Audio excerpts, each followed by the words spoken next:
दोस्तों, Karl Marx जो हैं ये फादर ऑफ मॉडर्न कम्युनिज्म है।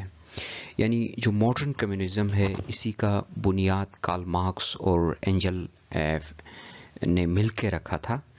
तो कार्ल मार्क्स के बहुत ज़्यादा ज़ख़ीम किताबें जैसे डास कैपिटल है, कम्युनिस्ट मैनिफेस्टो है, तो और एक वेल नोन फिलोसोफर थे। यहाँ बात शुरू करने से पहले एक बात बताते चलें कि कार्ल मार्क्स खुद फरमाया करते थे कि एक फिलोसोफर एक अच्छी आइडिया दे सकता है, एक खूबसूरत सी आइडिया दे सकता है, उसको प्रैक्टिकल इम्प्लीमेंट करना एक और बात है।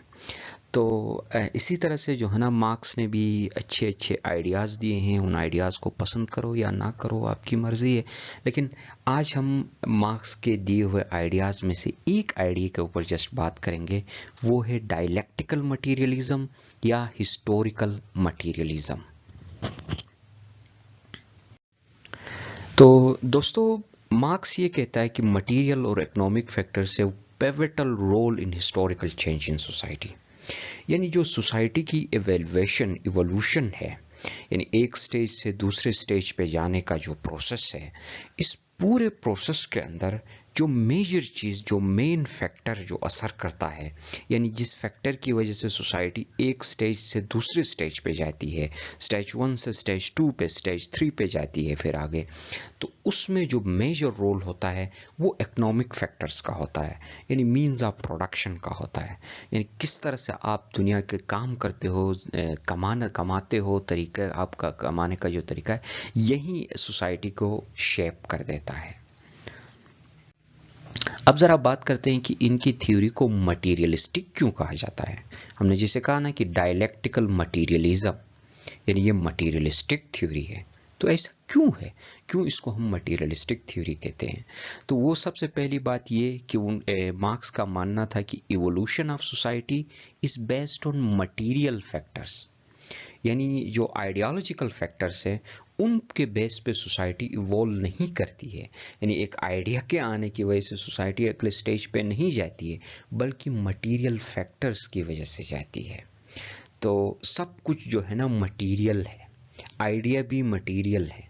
यानी मटीरियल से आइडिया निकलता है, आइडिया से मटीरियल नहीं निकलता है। तो मार्क्स का मानना था कि सब कुछ मटेरियल से निकलता है। जैसे आइडिया, सोच है, वो आपके दिमाग के अंदर से निकलता है, जो कि एक मटेरियल है। तो मार्क्स का ये कहना था कि मटेरियल फैक्टर्स की वजह से सोसाइटी इवॉल्व करती है। फिर understanding of change is based on material conditions. यानी जो मटेरियल कंडीशंस है उनकी अंदर चेंजेस से सोसाइटी के अंदर चेंज आती है। तो चेंज अगर हमने समझना है तो हमें मटेरियल कंडीशंस की चेंज को समझना है। उसके बाद फिर ये डायलेक्टिक है। डायलेक्टिक दोस्तों एक ऐसे प्रोसेस को कहते हैं जिसमें दो चीज़ों के आपस में इख्तलाफ के साथ मिलने से तीसरी एक चीज़ बनती हो। डायलेक्टिक का नाम सुनते हुए आपको हेगल की डायलेक्टिक्स का याद जहन में आएगा। हेगल क्या कह रहा था कि एक सबसे पहले एक आइडिया होती है जो थीसिस कहलाती है, फिर उसका एक अपोजिट आइडिया जन्म देती है जिसे हम एंटी थीसिस कहते हैं, और थीसिस और एंटी थीसिस के मिलने से एक नया आइडिया जन्म लेता है जो उन दोनों से सुपीरियर होता है, जिसको हेगल ने सिंथेसिस का नाम दिया था। और फिर अब कुछ टाइम के बाद ये सिंथेसिस एक थीसिस की तरह रोल अदा करने लगती है। फिर एक नया एंटी सिंथेसिस आता है, फिर इन दोनों के मिलने से एक न्यू सिंथेसिस बनती है, और इसी तरह से प्रोसेस आगे चलता रहता है। तो ये हेगल का दिया हुआ कंसेप्ट था। अब इसी के बेस पे जस्ट उसको अपसाइड डाउन करते हुए मटीरियली डायलेक्टिक मटीरियलिज्म देते हैं या मटीरियलिस्टिक डायलेक्टिक्स देते हैं। इसको डायलेक्टिक मटीरियलिज्म को बयान करते हुए मार्क्स ने ये कहा था कि देखो, सोसाइटी जब शुरू में इनिशियल पीरियड में जो था ना, वो परेथियंस थे, यानी और प्लेबियंस थे। जब सब कुछ कॉमन था, यानी जो प्रिमिटिव कम्युनिज्म का दौर था जिसमें लोग कॉमन ज़िंदगी गुजारते थे, किसी की कोई प्राइवेट प्रॉपर्टी नहीं होती थी। मतलब किसी ने अगर कुछ खाना पीना है तो जंगल जाए, कोई शिकार करे, कोई कुछ फल तोड़ के लाके खाए, और जंगल सबका कॉमन है, किसी के बाप की मलकियत नहीं है।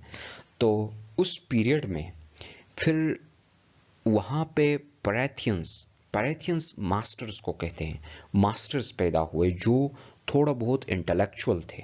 उन्होंने कुछ लोगों को अपने लिए इस्तेमाल करना स्टार्ट किया, उनसे अपने काम कराना स्टार्ट किया, यानी प्लेबियंस, गुलाम बनाए। अब इसके बाद वक्त आगे बढ़ता गया तो ये जो पैरेथियंस थे उन लोगों ने कुछ ज़मीनें भी अपने कब्जे में लाने के बाद वो बन गए फ्यूडल लॉर्ड्स।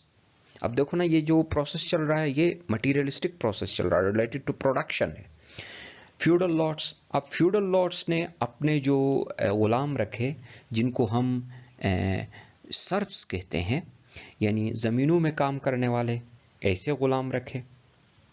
और फिर वक्त के साथ साथ जब सोसाइटी में प्रोडक्शन के मीन चेंज होता गया, सोसाइटी एग्रीकल्चर से इंडस्ट्रियल की तरफ आ गई, तो फिर बाजुआ क्लास क्रिएट हो गई, मॉडर्न कैपिटलिज्म आ गया और यहाँ बाजुआ क्लास क्रिएट हो गई। और बाजुआ के साथ प्रोलेटरेट क्लास क्रिएट हो गई, जो प्रोलेटरेट मजदूर क्लास।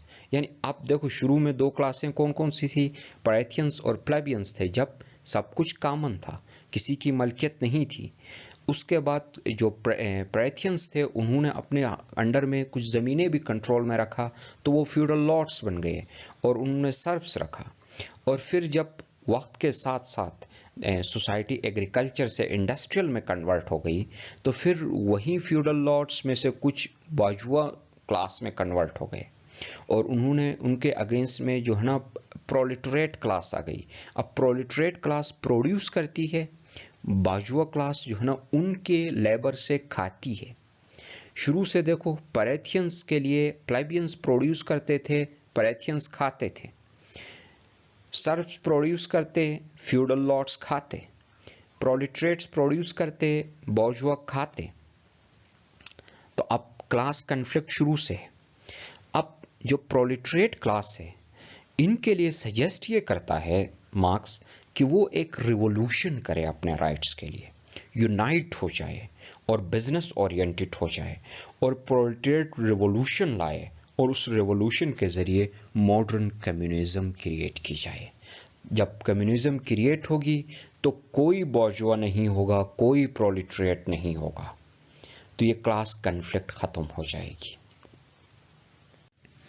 अब इसको हम हिस्टोरिकल और डायलेक्टिकल मटीरियलिज्म कहते हैं। दोस्तों, मार्क्स जो है ना हेगल से बहुत ज़्यादा इंस्पायर थे, लेकिन बात क्या थी पता है, हेगल के जो आइडिया है ना, इसको मार्क्स अपसाइड डाउन करते थे। यानी ये जैसे सर, ये पैर, हेगल का आइडिया है, तो मार्क्स इसको क्या करते थे, इस सर को नीचे लाते थे, सर नीचे पांव ऊपर। या ये कहते थे कि हेगल ने गलती से जो है ना सर ऊपर पांव नीचे किया है, इसको सीधा करना है। वो किस तरह कि देखो, हेगल कहते थे कि आइडिया जो है ना सबसे पहले क्रिएट होता है और आइडिया से जो है ना इंस्टीट्यूशंस और मटेरियल कंडीशंस बन जाते हैं। जबकि मार्क्स का मानना है कि आइडिया पहले जनरेट नहीं होता है, बल्कि मटेरियल कंडीशंस पहले होते हैं और मटेरियल कंडीशंस से आइडिया जनरेट होता है। तो इसी थ्योरी को जस्ट अपसाइड डाउन किया है, राइट। हेगल ने मार्क्स हेगल की ही थ्योरी बता रहा है, लेकिन उल्टा करके। अब जरा इसके ऊपर मुख्तसर सा हम क्रिटिसिज्म भी करते हैं, यानी क्रिटिकल नज़र से देखते हैं। तो दोस्तों, सबसे पहली चीज़ वो ये कि मार्क्स सिर्फ और सिर्फ मटेरियल फैक्टर्स को कंसिडर करते हैं, जबकि सोसाइटी के अंदर इवोल्यूशन में मटेरियल के अलावा बहुत सारे और भी फैक्टर्स होते हैं। मिसाल के तौर पे जो सोशल एस्पेक्ट के फैक्टर्स हैं, उनको जो है ना मार्क्स इग्नोर करते हैं। हाँ, ये बात सच है कि सोसाइटी के अंदर इवोल्यूशन में मटेरियल फैक्टर्स का रोल है, हम इसको ऑल टुगेदर रिजेक्ट नहीं करते, लेकिन उसके साथ साथ सोशल एस्पेक्ट का भी रोल है, रिलीजियस एस्पेक्ट का भी रोल है। तो इन एस्पेक्ट्स को इग्नोर करते हैं, जस्ट इकोनॉमिक एस्पेक्ट को, इकोनॉमिक फैक्टर्स को कंसिडर करते हैं, और माइक्रो रियलिटी को इग्नोर करते हैं और मैक्रो रियलिटी को जस्ट कंसिडर करते हैं। यानी सोसाइटी में जो बड़े लेवल पे चेंज करने वाले फैक्टर्स हैं उनको कंसिडर सिर्फ करते हैं, जबकि बहुत सारे ऐसे फैक्टर्स होते हैं जो सोसाइटी में होते तो माइक्रो लेवल पे हैं, छोटे लेवल पे हैं, लेकिन उनका सोसाइटी में बहुत बड़ा असर भी होता है। ज्वाइन करने का बहुत बहुत शुक्रिया। अपना ख्याल रखिएगा। खुदा हाफिज।